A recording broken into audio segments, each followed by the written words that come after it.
Hello friends, today I wanted to share a quick last 10 books that I read. I actually got through these a lot faster, I think, than I have been, so I'm gonna go ahead and get started. The first book I read was The Scot Beds His Wife by Kerrigan Byrne. This is in her Victorian Rebels series. I think it's like number 5-ish, around there. I gave this one 4 stars. I did really like it. This one is an American heroine who she was married and ended up having to kill her husband, and as she's killing her husband, she saves the life of a Scottish woman and then takes the Scottish woman's place and goes to Scotland to live her life and help save her family home from being taken by the hero. Yes, I gave this one 4 stars. I listened to it as an audiobook. I love this series, love it to pieces, and this was another really great installment in it. The next book was Carried Away by Pete Angelico. I believe this was a 2020 release that I just recently got to, but I think it's been out for a couple of months now. I gave this one 3 stars. I was so bored during this book. So the heroine is a journalist, and she writes this really scathing article about I don't know if it was a football player. I think it was a football player. Anyway, she wrote this scathing article, and then he ends up passing away, and she re-releases her article, and so everybody kind of hates her. She's getting a lot of hate online and stuff. So she goes back home to help her dad run their little bed and breakfast, and her neighbor staying at this bed and breakfast is this hockey player who's, I guess he's retired or whatever. I was just so bored. I didn't care about the characters. I didn't care about the plot. I didn't think that they were good together. It was, yeah, it was not for me, which is really disappointing because the only other Pete Angelico book I read, I gave 5 stars. But this one was a miss for me. Next, I continued the Covenant series, and I read Apollon by Jennifer L. Armentrout. Why did I forget, just totally blank on her name? I gave it 3 stars. It's a continuation of the Covenant series, which, if I were to recommend it, I would have recommended it in the early 2010s. It vibes very much early 2010s. Yeah. The next one was actually an audiobook that I don't have a physical copy of, and that was A Cuban Girl's Guide to Tea and Tomorrow, and this one was super cute. It was a YA. It's about a Cuban girl from Miami who she's going through some tough times. Her grandmother dies.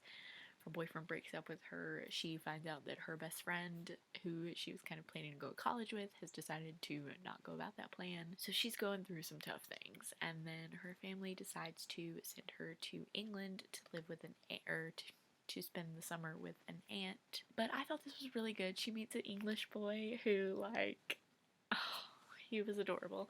There were times I felt that he didn't have much personality other than here's this English boy for her to crush on, but I really liked the ending. The ending was super good. For the Romance Takeover Readathon, I read Becoming Rain by K.A. Tucker.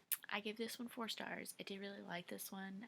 This is about an undercover cop who starts kind of trying to date this guy because his uncle is into some really illegal things, and they're trying to find out if he knows about them and if he's involved. Like I said, I gave this 4 stars. I did like it. The end was a bit rushed for me. It was a bunch of time jumping so that they could get to be together, and it didn't really feel like it flowed very well. Also, for Romance Takeover Readathon, I read The Sea Witch by Katie Robert. This is number 5 in her Wicked Villain series. This one is Ursa, Zuri, and Alaric, and I gave this one 4 stars.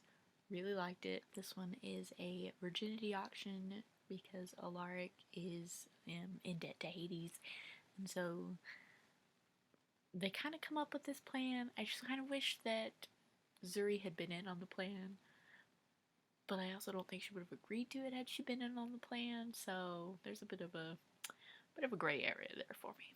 But I did like it. Next was The One for Me by Corinne Michaels. This is book 3 in her Arrowwood Brothers series. I gave this one 4 stars. This one is about Devney and Sean, and they've been best friends for forever, and I think it's the end of the previous book, they kissed.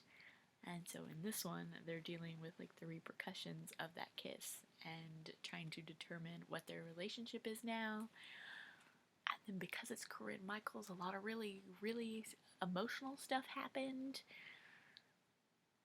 And it was so good. They also went to Disney in this one, which I loved. Even though like it didn't have a lot to do with the parks, I really loved it. Next was The Duke with the Dragon Tattoo by Kerrigan Byrne. This is the next book in her Victorian Rebels series. This one I gave 4 stars, but I think this has probably been my least favorite of the series.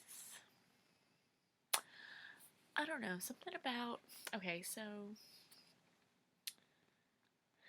the heroine she's very sheltered. She's been abused by her father and her brother. Well, I think it was mostly her brother.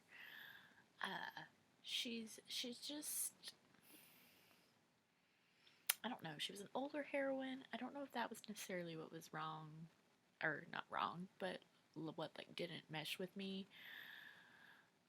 I don't know, something, the hero was also just kind of blah, because he was supposed to be this pirate, and I don't know, something just about this one just didn't really work for me. Maybe it's a 3-star rating. Anyway, next was Forsaken Trail by Daphne Perry, book 4 in her Runaway series. This one I gave 4 stars. This is a surprise pregnancy trope, so if you're not into that, it's not gonna be your thing. So this series is about this group of reconnected friends trying to get a car back to California. And in this book, the heroine is driving from Oregon to her twin sisters in Arizona. Yes. So she gets there, and her sister is supposed to be the date to her boss's brother's wedding or something. But the sister is sick, so she can't go. So the heroine takes her place. She and her sister's boss don't really get along, but she goes to the wedding with him. They end up hitting it off. They have a one-night stand. She goes back home and finds out she's pregnant. So she tells him over the phone, even though she doesn't mean to. And when he finds out, he goes and makes her a deal that he will move anywhere she wants to be after the baby is born, and he has taken control of his company because right now his grandmother owns it. There was a whole thing. But he makes her that deal and she agrees to it, so she moves with him. She moves in with him in Arizona. And I gave it 4 stars because I liked them as a couple. It felt really rushed. This little bitty book. They didn't like each other. They slept together. They made the deal. She moved. Like that was all in this little tiny book, and so it was just really rushed. And finally, the last book that I read was Forever Wild by K.A. Tucker. This is 2.5 in her Callan and Jonah series. Simple Wild series. I don't know what it's called. So this is Callan and Jonah's Christmas in Alaska. I think it's their first Christmas in their new home.